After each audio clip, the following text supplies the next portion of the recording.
নমস্কার। আজকে শোনাব কবি ও বাচিক শিল্পী দিধিতি চক্রবর্তীর লেখা কবিতা আদৌ আছে বাড়ি। আর কতকাল দুয়ার এঁটে বলো, এমনভাবে ঘুমিয়ে থাকা যায়? দোকান যতই প্রবল চেপে ধরো, কড়া নাড়া থামবে না দরজায়। বাড়ি আছো, বাড়ি আছো, আদৌ আছে বাড়ি? মরণ ঘুমে ধরলে চেপে জাগতে কে বা পারি?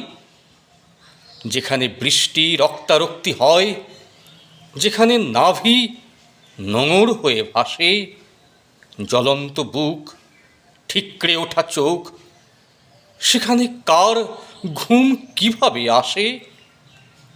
আগাছা নয়, ওই তো মহীরুহ তোমার বাড়ির সামনে ভেঙে পড়ে। আর কতদিন দুচোখ অন্ধ রাখা, বধির বাঁচা দোকান বন্ধ করে? এবার জাগো, জাগতে হবেই, আজকে জাগা বড়ই দরকারি।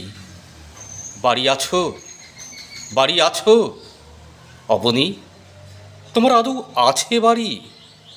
নমস্কার।